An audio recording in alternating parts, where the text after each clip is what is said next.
time, I guess, in history, Jared with DigiByte saying that he's going to quit, he's going to leave, and he's just got to finish 8.22. I think he made a couple of valid points that I want to give a little bit of acknowledgement to. So he said that people, and I'm paraphrasing here, but people that know how to code at this level are like pandas. They're as rare as pandas. That's true. But I still think that Jared is misleading like his ability by saying that, because it doesn't seem as though he actually knows how to code things that are elliptic curve. I might be wrong, but here's the bottom line. There's actually nothing wrong with DigiByte, and I think that whoever started this is to blame, right? Let's just use this analogy. Let's say that the only thing that's important about a person is their ability to stand. So if the only thing that was important about a person is their ability to stand, then you would put a lot of focus on them having legs, right? So what if all you did then was talk about somebody's legs being broken or debilitated or disabled? People would then start to really look at that person and say, wow, that person's not right because they can't stand, because there's something wrong with their legs. And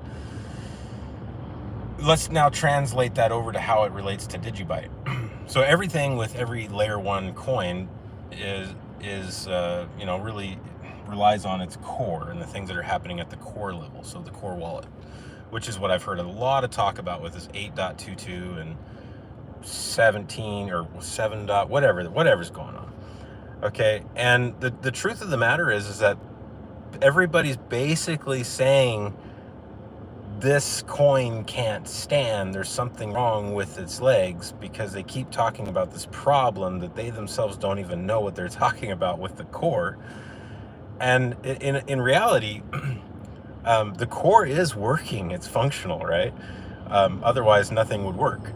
So you've got legacy, you've got peer-to-script hash, you've got Bec32, you've got all these different things. It's mining. You can send, you can receive. Those are the main things that you're looking for when you're just testing wallet functionality, right?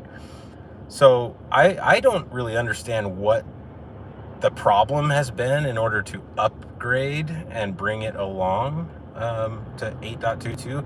But furthermore, I don't even know why that's necessary. Sure, it's good to have upgraded and updated code. Why it's taken this long, I don't know. It leads me back to the belief that maybe there hasn't been adequate knowledge of how to do it. Let's be real, if you start adding in different features like multi-algorithm and stuff, you end up making things more difficult. I'm very familiar with the DigiByte's DDL difficulty adjustment retargeting. As far as I know, that was the first coin that did that, to where it dynamically changed every block, because I at one point implemented that function myself.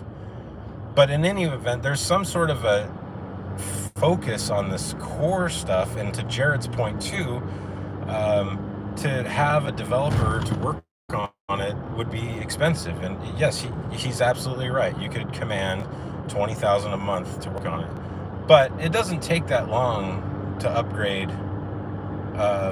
a core wallet. And as an example, and this is just me being probably a little cocky, but I got tired of, because I would talk with Charlie Lee from Litecoin, and they did not get to version 17 from 16 for the longest time, and they kept on talking about, oh, Mimble Wimble, and we want to do this and we want to do that, and they weren't just focused on upgrading things. So one night with a beer and 45 minutes, I completely upgraded Litecoin from version 16 to version 17, and it was like trivial. But like I said, there are different layers that are added to DigiByte that would make it more complex. But if you're going to put in that amount of time and effort, you may as well just switch things over to what matters, which is, or what's sustainable, I guess, which is going to be proof of stake. Because proof of stake is really the only true validation mechanism that's going to get people interested in participation. It's less susceptible to security risks. And ask me how I know. So,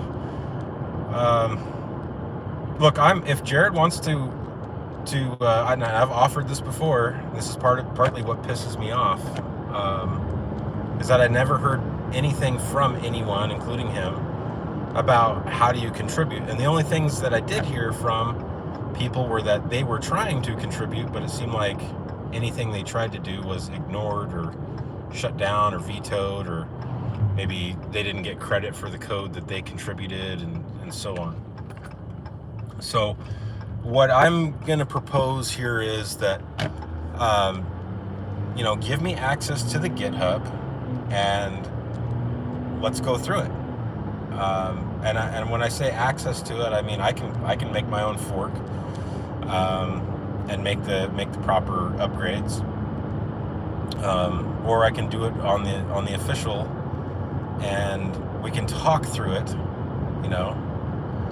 But it really does have the outward appearance of being a security, and I noticed that Jared said, oh, well, we're way past that because the U.S. government, and what he does not understand is that I guarantee you he never got a securities analysis done on it, and he's totally overlooking the fact that this isn't just a federal thing.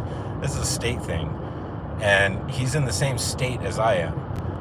It cost me hundreds of thousands of dollars to go through a securities analysis with SumCoin.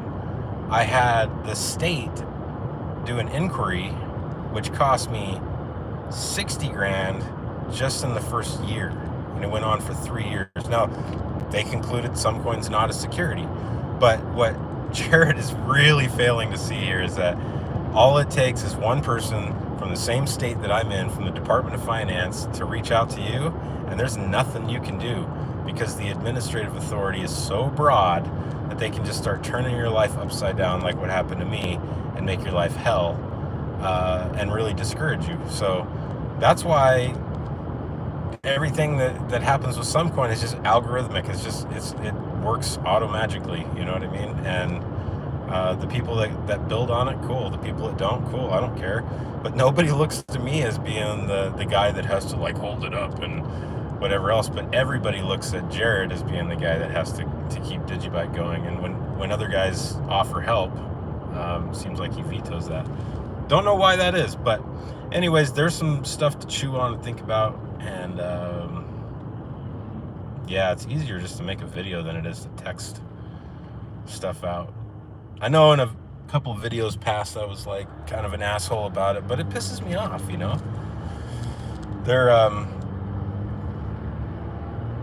There's so much that could be being done with this coin, and it's just being squandered. So I would say fork the code if I can't get access to it, and maybe people want to join together that have been pushed away from Jared, and we can work together, because we don't need to discriminate against each other if we're all just trying to work towards good code, and then push so that the new repository with that maintained GitHub becomes the places, or the thing that places point to. It's 10.5-year-old coin. It's got a fair number of problems, but the 15-second block times, that's horrible. You can take a look at other coins that have tried that in the past. They've all given up, and I've come in and fixed another one that had 12-second block times. Not going to say which one it is, but it was older than DigiByte, and they gave up on it, left a bootstrap. It went out, found the information, and was able to modify it so that it would actually sync without requiring a ton of RAM and other resources. Because what ends up happening with those fast block times is you, without making it too complicated, you just make it very RAM and resource intensive. And the header space that takes up is just ginormous, and there's just no need for it. There's no need for 15-second block times. There really is not. So, especially if nobody's really using it at any sort of real level, could have easily gone with something like minute, 2-minute block times and been perfectly fine. And if you really reached a point where that was not enough, then later you could modify that. But I don't know. Anyways, thoughts, comments, leave them there. Give it a thumbs up if you like it. Tell me if you hate it in the comments, whatever. You guys can subscribe. I'll probably do some more DigiByte videos, and I will catch you later. See ya.